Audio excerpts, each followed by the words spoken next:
Welcome to the Multigen Mini Masterclass, where we explore the magic and the challenges of multigenerational living. In this series, we're bringing you podcast style interviews with real families sharing their stories, lessons, and experiences.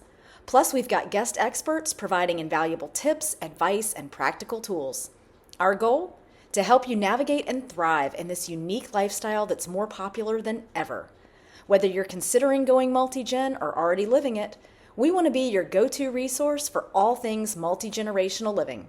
Thanks for joining us. Let's dive in. Hello, welcome to the Multi-Gen Mini Masterclass. I am so glad that everybody's here. We are diving in today to talk about something that I think is at the heart of all multi-generational living, the real estate. And whether you're just considering multi-gen living or you're already down the path, it's something that finding the right property, finding the right house, space is such a key piece of the puzzle. And that's where my guest today comes in, Joe. And before I introduce you, let me kind of back up and tell folks kind of how we connected. So last year, my family was embarking on a rather large real estate transaction, and a client of mine connected me with Joe, highly recommended. And at the same time, my parents ended up going through a real estate transaction. Joe got both of us a 2-for-1 type situation and knocked it out of the park. We quickly learned that, Joe, you're just a gem of a human. And I love that we all got to be friends as a result of this. And what really stuck out to me and impacted me was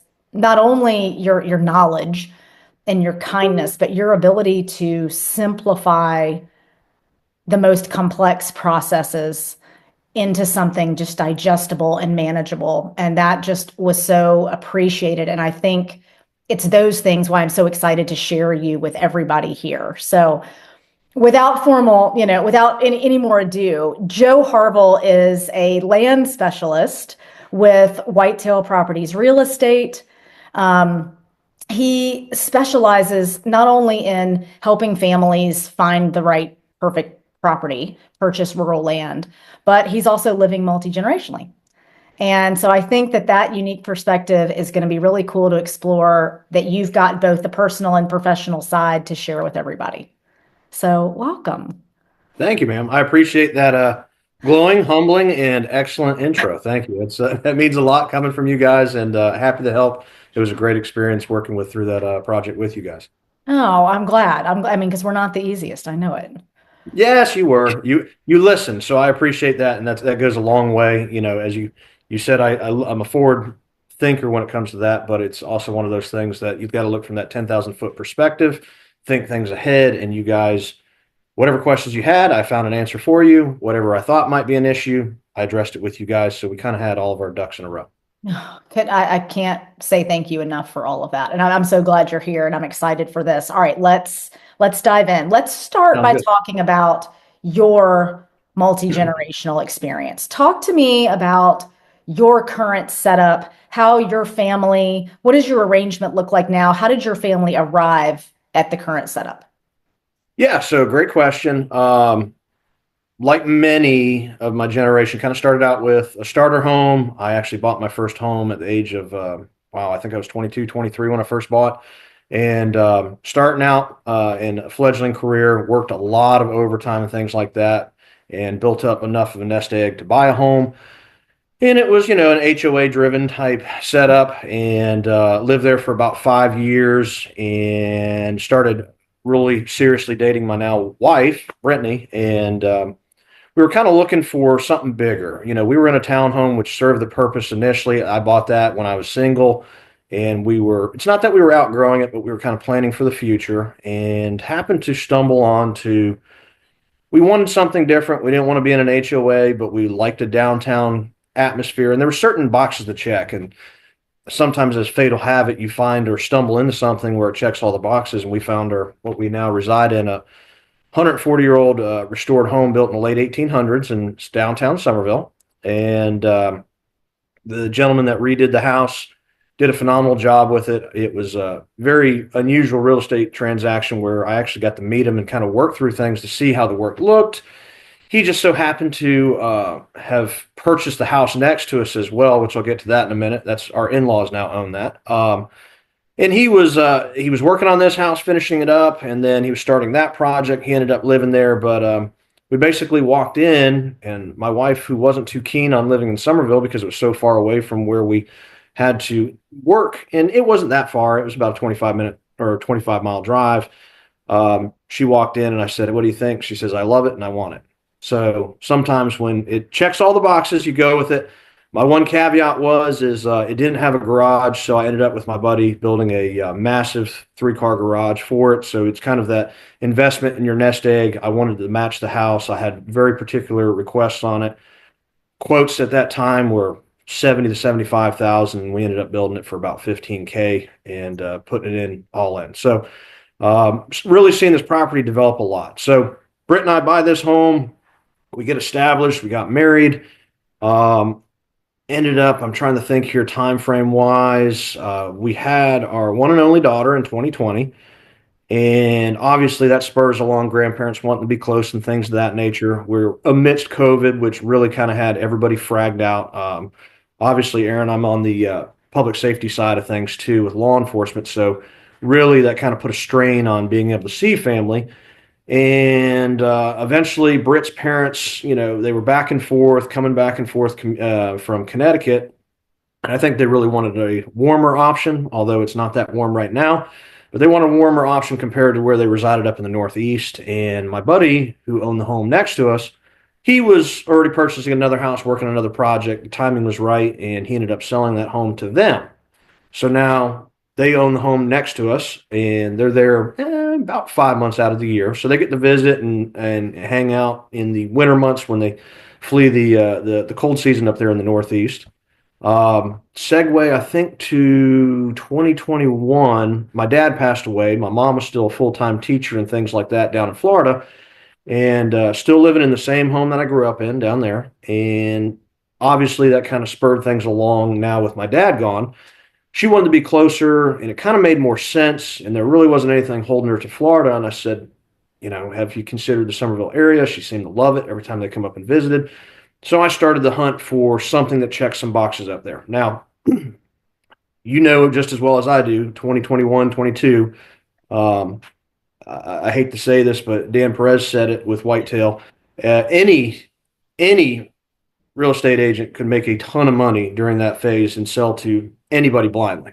Yes. And that couldn't be any further from the truth. I will say now we're starting to separate the wheat from the chaff, so to speak, but everything real estate wise was getting snagged up at astronomical rates, and a lot of things were being overlooked, like inspections, CL 100s, all of that. And I was not an agent at the time, but I had done a lot of purchases. I'd been through 2 homes. I had worked on some projects with my buddy. So I kind of knew what to look for and kind of make sure I could find something that was right for my mom. Needless to say, one came up on the market that is about 4 blocks away from where we live now. Brick ranch style. It had been renovated. It had imperfections here and there, but large in part, a home from the late 50s, early 60s that had a good bone structure and essentially it's walking distance from here. We can ride the golf cart, go check on my mom, hang out with her. If she needs something over there, I can tend to it. Went in, it checked all the boxes. She pulled the trigger, sold hers down in Florida, and we got her moved in, and here we are. So we're not all on the same plat of land, but we're within reach of each other. There's kind of good accountability of everybody in the area, and it works well. What are the odds of finding? So there's so many what are the odds of finding the property next door for sale and then finding another property just blocks away that you can just walk or take the golf cart? Yep. It's like things, they say there are no coincidences, and it's like that was meant to be for your family, and what a blessing even for your mother after your father passed, that to be so close, but without having to, move in with you if that's what her goal was. That's incredible. Yeah. When things are right, sometimes you have to jump on it. That's what we found when we bought this house that we live in now. It was one of those that we had been looking for about a year and a half, 2 years. And I tell clients too, don't jump on the first thing you see, but when you walk out on the property or you take a look at something, you'll know it when you see it. and there's not going to be any hesitation. You're going to be ready and you'll pull the trigger quickly. And honestly, this home, we were already ducks in a row. I think we closed in a matter of about 3 weeks on it. Like that's how quickly we got on it. That's our story with our Marshlands. Our multi-gen property was so similar. It took us 2 years, and we were getting to the point where it was kind of losing the faith, like maybe this is not going to happen. And all five of us, my parents, my husband, my daughter, and myself, had the same feeling the first time we set foot in the house separately, that we didn't see it together. And it was like, this is it. If we can, Right. if the inspection comes back, if this is where we're meant to be. And that's Hmm. one of the biggest pieces of advice I've given to people since. One, trust the process. What you want will come. Don't jump on the first thing. But two, Sure. wait for the feeling, Yes. because that's when you know. And I love that you had that same experience. Patience is definitely a virtue. I will say that applied to not only the home purchase here where we currently reside, but when I bought our personal farm and how that all came together. Again, I was not an agent at the time. I was trying to use certain agents. I was kind of running into some roadblocks where I wasn't being taken that serious, or I just didn't feel like the right fit was there. And I was essentially, for lack of a better way of putting it, I was getting blown off by the ones that I was calling to take a look at properties. And that became frustrating. And when I finally stumbled on in the oddest place, the farm that we ended up buying in Barnwell, um, we just did a person to person transaction and did it in a manner with an attorney and all that. But went and toured it, talked to the fella, literally spoke with him for hours. And when we drove away, it was one of those, there was not a question in our mind. I was going to be making the phone call as soon as we got home, and we were buying it. Oh, what a good feeling. That's Oh, yeah. that's incredible. Yeah. Talk to me now that you're all close to each other. When your in-laws are in town, your mom is 4 blocks away. What would you say is your favorite part of it? Or what would you say do you enjoy most about the setup? I think the best part of it is that our daughter gets to share, not sporadically, but together and all at once, those experiences. Christmas, everybody's there for it. Birthday, everybody's there for it. Mother's Day, Father's Day, major events, celebrations, things of that nature. It's not, you get to see one set of grandparents and then you get to see the other grandparent. It's everybody's together and you can kind of share that experience.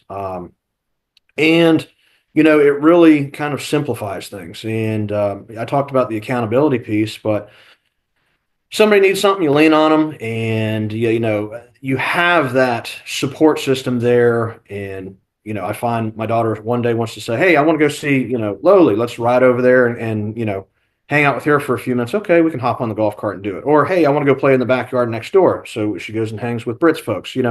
It. I think that's where it really kind of comes together. Obviously, there's challenges in life as you get older that the inevitable is always going to come, health issues, aging, whatnot. And that'll be kind of one of those natural byproducts of multi-gen living where if they need something or they need to be cared or need to be kind of monitored a little bit closer, like you have that built-in comfort factor rather than living a couple states away and wondering, gosh, what am I going to do? Do I need to look at in-home health care? Do I need to look at, assisted living, things of that nature? Nobody wants that. And honestly, those places are a financial life suck, is the best way I can put it. And I kind of feel like we owe it to our parents to make sure that they enjoy their life in their own homes. You know what I mean? I couldn't agree more. And I think you and I are both only children. We've talked about that. And I think being proactive with some Mm-hmm. of these things rather than reactive when the time comes and having to Yeah. fret, what are we going to do? Even if it was, am I going to have to try to move my parent here? Because it's really hard when something goes wrong to then someone have to move. Right. And so making these decisions up front, I think, is so powerful and has been such a peace of mind giver for me as we embark on this journey too. So Definitely. tell me the flip side of the coin. What would you say? Have you had any challenges? Have you had any moments where you're like, this, You're this is a pain in my tail? like anything, and I think the gist of what you'll always get in a conversation with me is I'm a planner, sometimes to the point of a little bit of OCD as well, where I want to be in control of everything. And sometimes when the uncontrollable or unexpected factors come in, it gets a little frustrating. But, you know, there's little things you don't think of, but boundaries are a good thing. You need to ensure that you have that. Um, Nobody wants to be constantly, hanging out 24/7. You need space. And really, I don't run into those issues, but, kind of natural boundaries and setting it up to where, hey, let's do a family dinner on this day of the week or once a week, kind of bring everybody together. Or, hey, we're gonna, we recently ran into this birthday for our daughter fell on a weekday, and it's really not conducive with Britt and I both working. Um, Major careers and whatnot, for us to kind of host a big gathering on a weekday night where it would be difficult. Let's just do it on a Sunday early ahead of time, and then everybody respect that. Give us a little bit of space so we can just have a very quiet celebration with our daughter on her actual birthday. So those are kind of things that sometimes you have to verbalize or set up in advance, or naturally you just kind of learn to respect that. And it goes both ways. It's not just Britt and I. It's I owe that to my mom. I owe that to her parents. They need their boundaries and things too. Absolutely. The importance of communication, I swear 90% of things boil down to. And, Right. just communicating your needs, your boundaries, your desires. I think that's so important. All right, before we switch gears into real estate, talk to Okay. me about the rooster and duck story. Okay. That is such a great So example of the quirks that can come sometimes. this probably reroutes us back to the previous topic of any complications. I'm sure my in-laws add a little bit of dislike for what naturally happened here, but we got a puppy for our daughter's fourth birthday last year. We're big Siberian Husky lovers, so he's number 3 in the household. We've got a female and 2 males. He's a young agouti pattern Husky. He looks like a wolf. He's massive. But we got him as a puppy in January. Obviously, the puppy phase is what it is. You're waking up every 2 hours at night, getting up. You're not getting any sleep. It's like having a newborn at the house.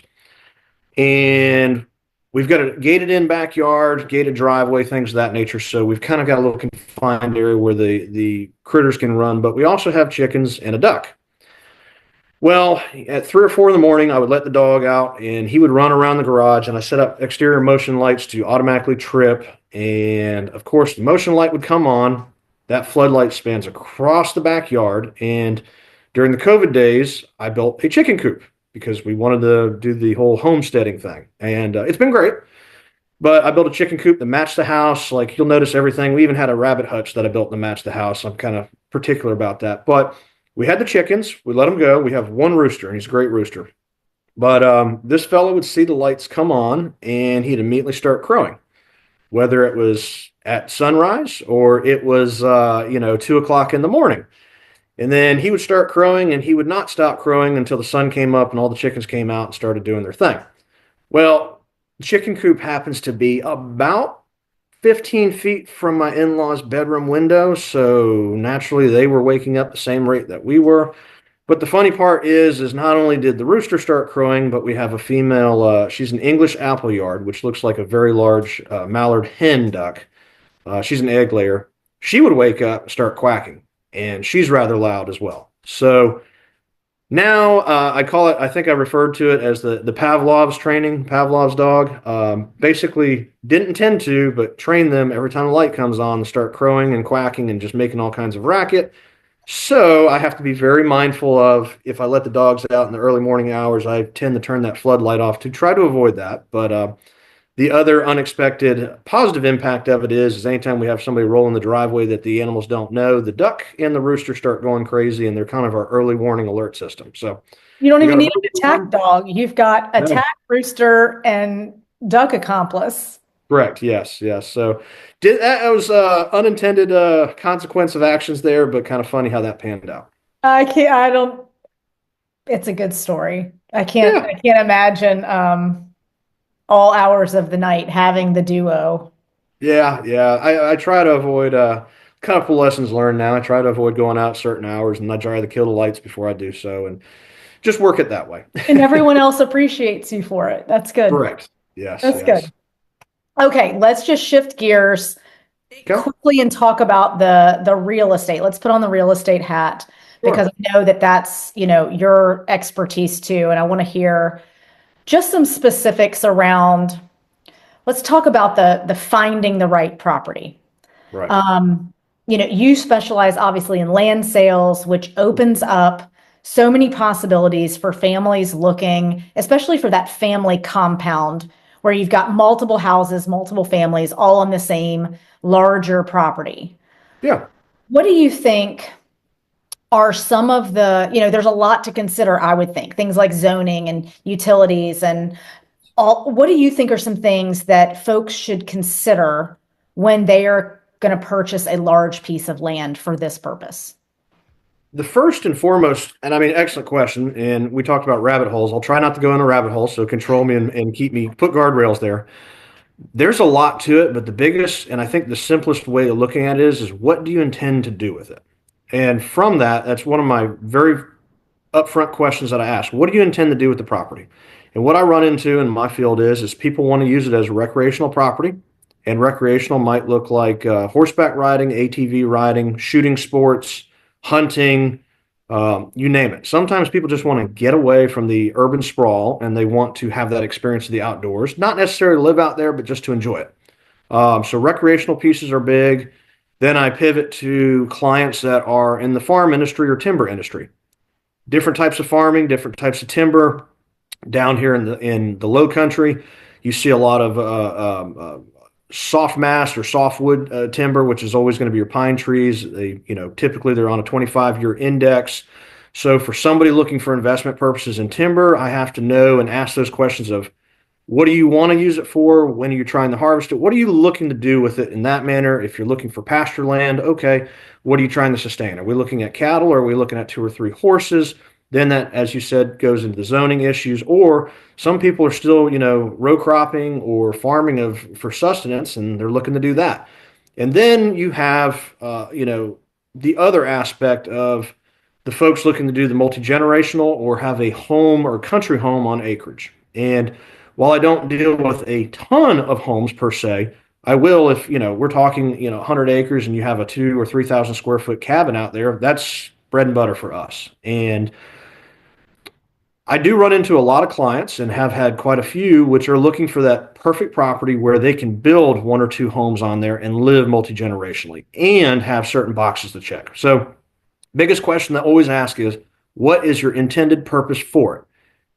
I ask that because, especially in the low country, as you're aware, if you're looking for a recreational tract of land and you want to hunt and you like hardwoods bottom, you might not care that in certain months of the year you have 2 feet of standing water in there, or in the wintertime you can duck hunt in there and be wearing waders. Versus that's not going to be a good fit for somebody wanting to build on that. Essentially you have wetlands and you can't do anything with it.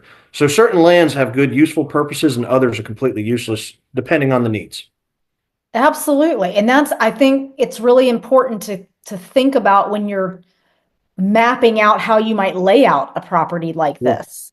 Yes. And I know from, when I was growing up, my grandmother had a large piece of land Mhm. outside of Charleston, and her mother, my great grandmother, lived on it, and several of her sons, my uncles.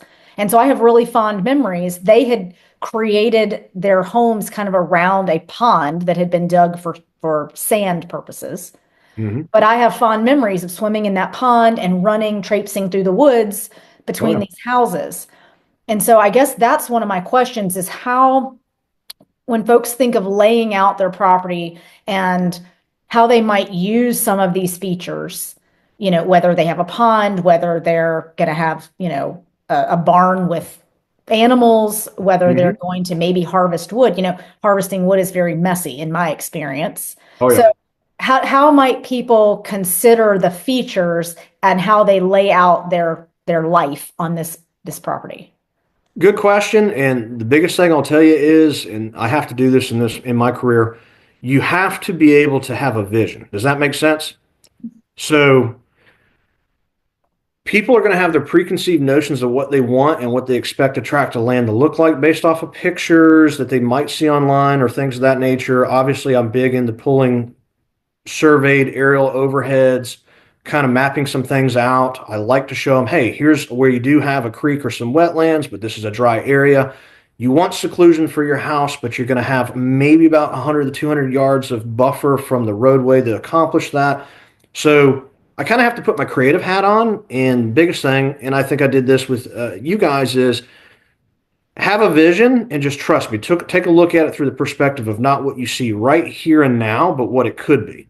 And I even run into this too when I have to list a property. Sometimes, this is kind of one of those things with whitetail. We go above and beyond. We have access to our own equipment, tractors, things of that nature. I have had clients in the past that had a 15-acre duck impoundment that had not seen any care or water in it in probably about 10 years.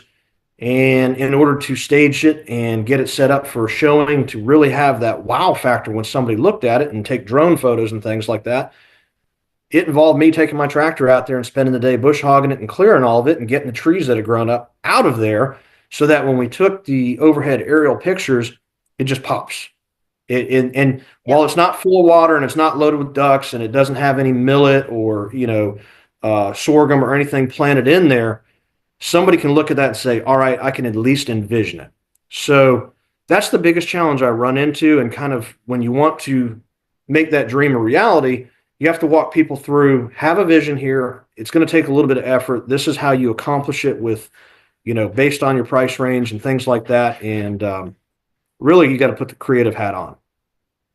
I love that. And that's kind of, I think, the perfect place for us to bring this full circle as we start closing is if you had to, let me back up. I'm such a big believer in that creativity and having the vision. Not to get too woo, but I do believe that there's something to be said for having clear visions of what you want to do with something and what you're working toward. So that would be my question to you, is what do you think could be the one piece of advice that you would give to families starting down this path or considering going down this path? Where would be a good place for them to start as they consider this? I think I missed something in the last question you asked, and I think I can tie it in here. If you've got a vision, dream, whatever you want to call it, it's not something that's going to happen quickly. You need to put your patience, have patience. Don't jump on the very first thing that you see and think, this is it. You'll know it when you see it.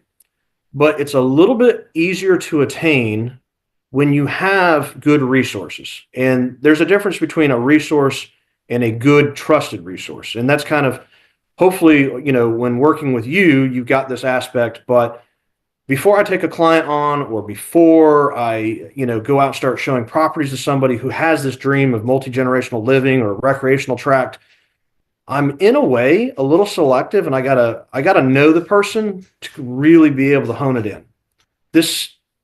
Don't trust a robotic resource is the best advice that I could give to somebody that's going down that road. If you can't build a relationship with them or feel like you're actually being heard and you have a voice in the direction that they're leading you, you probably need to pump the brakes, take a little tactical pause, and reevaluate. I think the biggest thing as far as the success I've seen in real estate and my other career line that you're aware of is it's a relationship business. And you treat everybody as if you're getting to know them, what their wants and needs are. And when you nail that down, I think you really can kind of hone in and accomplish a lot of goals with them. And the satisfaction goes through the roof. And honestly, let's face it, if you're going to multi-generationally live with somebody, this is a huge monetary investment, whether it's hundreds of thousands or millions of dollars involved in here over a couple decades. It has to be, in your mind, a huge commitment and perfect. And obviously, a family can come to terms with that and they're ready to pull the trigger. But having somebody that is a trusted resource to say, hey, if you're asking my opinion, you may not like my opinion, but I'll be honest with you. But if you have that relationship, it makes it a little bit more palatable in making a decision and feeling good about what you're getting ready to accomplish. Oh, speaking my love language, Joe. I mean, it's so perfect. I couldn't agree more. And again, I think it comes back to what I was talking about earlier about communication, that if we approach everything, not just within the family that's talking about doing this, but with the people that we are leaning on for support, asking for advice, counting on to help us make this a reality, I Sure. think it all boils down to communication. Can we Yes. be clear with these people about what we want, what we need, Hmm. and then sit back and let people show us? Right. Like when Yeah. we put it out there, people will show us who they are, and are they trusted resources whose opinions you value, Yeah. or is it just noise? And I think that's such a big thing in today's society. There's a lot of noise, and there's a Yes. lot of 100%. instant, we can find anything on social, we can find anything on the internet to support anything. Right. So getting really crystal clear on the resources that we need and making sure they're valuable, trusted resources, I think is such a valuable piece of advice. I can't thank you enough for coming and Yes, talking ma'am. with me today. And I'm so excited to watch your story continue to unfold. And I'm going to put your contact information for Whitetail in the description so folks can reach out to you if they're in the South Carolina Low Country looking for property. And 100%. yeah, I think that's it. Thank you so much for being here. It's been wonderful. Absolutely. Thank you for having me today, Erin. It's been a great day.